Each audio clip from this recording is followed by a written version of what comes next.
City Rev Life Podcast. I'm Jeremy. I'll be your host today, and we've got Pastor Craig with us. Hey. We're in a series called Unwrapping Christmas, where we'll be talking about Christmas traditions. Yes, Christmas traditions. We've been talking a little bit about Christmas trees. We've been talking a little bit about some of the other things that kind of go along with Christmas that get into our culture and how we can really have our faith influence the way that we participate in our Christmas traditions that our culture brings to us. So tell me, JJ, what are some of your Christmas traditions in your family?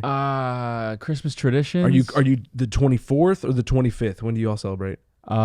We celebrate like Christmas, like opening up the presents and everything like that. Yeah. The 25th. 25th? The morning of the early 25th. morning? Early morning. Is there a time limit? Is it like, hey, you got to wait until a certain time? We try when you're to kids, open up the gifts no later than 10 a.m. We want to wake up. Mm. Everybody comes to the house, have some breakfast, have some Christmas music in the background. Is there a specific Christmas breakfast? There's got to be eggs, potatoes. You save eggs for Christmas, didn't you? All right, cool. Hot chocolate with the marshmallows, some pancakes. All right. You got to have those. Yeah, it's just nice. It's just nice. Good time. Yeah, it's good good. time. That's Some good. Cinnabon muffins. Oh, those are good. Yeah, we do the 25th. We do the 25th as well. And, when I got married, we added on my wife's family and their Christmas traditions plus my Christmas traditions. It's like all day. It's like 2 days all day. And, you've got like the 24th, the church stuff, Christmas Eve, and our family Christmas stuff. And then like Christmas morning, both sides. And then for a while there, we'd go to her aunt's house and they had like the German Christmas stuff. Oh my and you'd gosh. be like, I don't even know what this German food is, but all right, let's do it. But it's fun. It's good times. And so, but Christmas traditions is a part of every family and about every culture. And so that's what we want to spend some time talking about. Yeah. So today we're talking about inviting others into our Christmas traditions. Right. So what does that mean? And why would you say, Craig, it's important? Well, I kind of wanted to explain. I want to go off the wall a little bit. And so when I was in school, my school at the time, we had a block schedule, and there were 2 lunches for everybody in school. You had A lunch and B lunch, right? And so for us, I remember that was like a big deal when we were in school. Is like you and your friends all wanted the same lunch, and so I remember one year, and this is like a sad year for me. I had A lunch, right, which is like 10:45 in the morning, eating lunch, and all my friends had the other lunch. They had B lunch, and I remember I went to lunch the first couple of days, and it's always kind of awkward. I don't know if you remember like that. Do you remember that when you get your new schedule for school, like your classes would change, Yeah. and you don't know who's going to be in there, and you kind of like almost your friendships kind of change, right? Because you're like people maybe you didn't know that well. If you have a lot of classes with them, you're like, oh, I'm gonna spend a lot of time with these people. I'm gonna hang out with them, right? And so I had a couple guys that were in A lunch with me, right?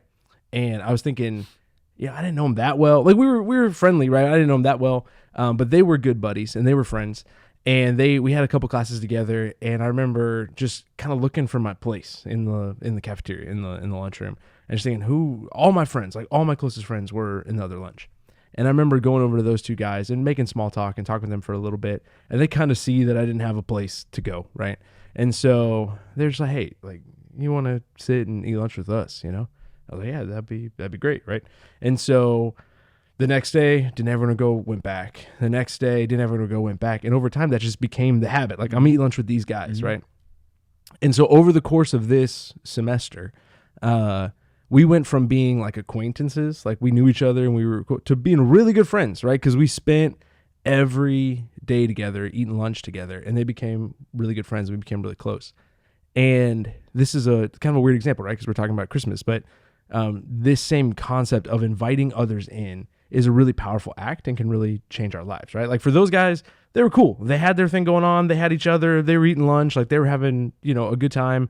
They didn't need me. I wasn't really bringing anything to the table, right? It was more of an act of kindness on their part. Be like, hey, come sit with us. Come join our lunch table, right? In the same way for us as we think of Christmas, right? We think of like the things that we do as a family. A lot of times it's self-contained. Like all I have or all I need is here, right? Like we have a good time. We have our family together. We do our thing. Like it's a good time. And it can almost seem like an imposition to invite someone else into our Christmas, right? So you think about like the Christmas dinner you might have, right? And you think about like, hey, it's maybe the parents and the kids, maybe grandparents, extended family, and you're thinking we don't have a lot of like empty seats at the table. We don't need someone else. Like we have a good time. It's fun. It's like our family thing. But the challenge that I'd want to put out there for us, especially as a church and just for, Christians, is to not to enjoy Christmas, right?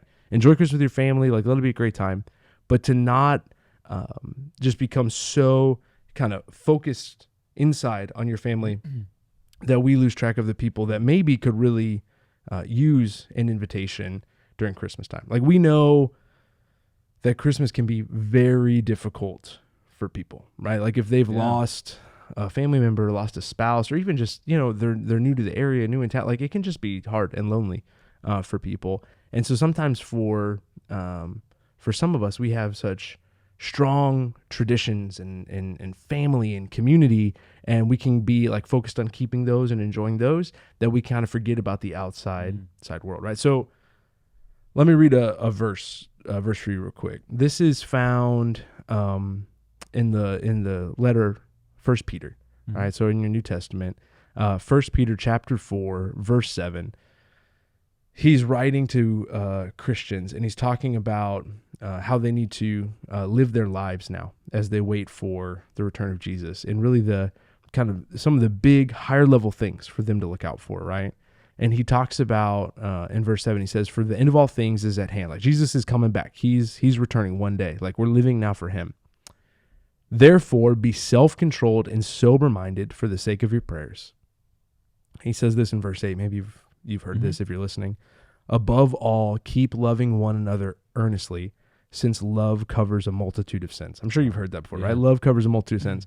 And so the Apostle Peter is saying, hey, one of the key commandments that Peter would give to Christians as we live our lives waiting for Jesus and waiting for his return, and we live our lives as Christians, is to love other people. And it's so important. He says love covers a multitude of sins, right? Like it's hard to sin against a person that you love and that you're caring for, right? Like it's hard to be selfish. It's hard to take advantage. It's hard to neglect someone that you love. So what Peter's saying here is like love covers a multitude of sins. Then he goes on to talk about how we can then love other people, right? Like he gives us practical examples. And the first example he picks, like the first thing he says of how we can show love to other people for this love that covers a multitude of sins, is verse 9. He says, show hospitality to one another without grumbling, right? And if you read through the New Testament and in the Old Testament, hospitality is a really, really important quality for a follower of God to have. It is something that really reflects God's nature in our relationships with one another, right? Because God has welcomed us in, right? And you think about the New Testament, Christ has welcomed us in, adopted us through his blood into the family of God. Like inclusion, bringing people in, hospitality, like this is the nature of God. Like for people like us, sinners who rejected him, enemies of God, he went out of the way at his own cost, at his own expense, to bring us in to the family of God. God didn't need us, right? The Father, the Son, the Spirit, they didn't need people. They weren't bored in heaven, but it was out of love and out of care for us, out of our need, that God came to earth, right? Jesus, that's what we celebrate in Christmas, and lived a perfect life, died for our sins, rose from the dead so that we can now be adopted and included in his family, right? So a reflection of that for us is hospitality, is to welcome in the outsider, the needy person, the person in our life that really it's not like, oh, what are they going to contribute or bring? And maybe even like this person might mess up like our kind of normal flow, right? Like we're gonna have to like add a seat to the table. Like we're gonna have to like change our plans a little bit. Like, oh, this person's coming into town. This person's gonna be like, it's gonna maybe even make things feel a little differently, right? Like it's not gonna be just our family anymore. And there's a cost to it, right? But the heart of God is a heart of including the outsider into the family. And really that's supposed to be our heart as well as Christians. And man, Christmas is a perfect time for us to do that. But it can be difficult, right? And as we try to think through our lives, like it can be difficult to think through how we kind of play that out, you know? Yeah. So what would you say are some practical steps that we can take in inviting other people? I mean, yes, there's like you had said earlier, there's challenges. Whether it's this is a very busy season. There's a lot going on. People are traveling. Yeah. What would you say at the same time, including all of those things, would be a good takeaways on inviting people in? Yeah, I think for us, depending on your personality, right?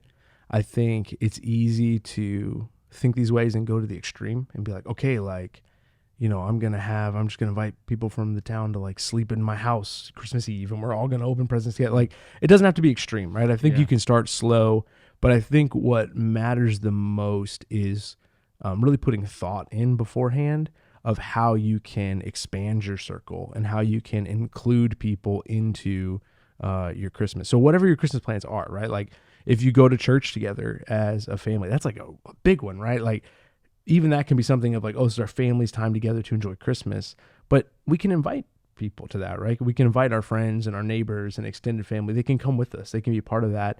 And I would say that doesn't take away from our time, right? That's actually a boost to it, in addition to it, right?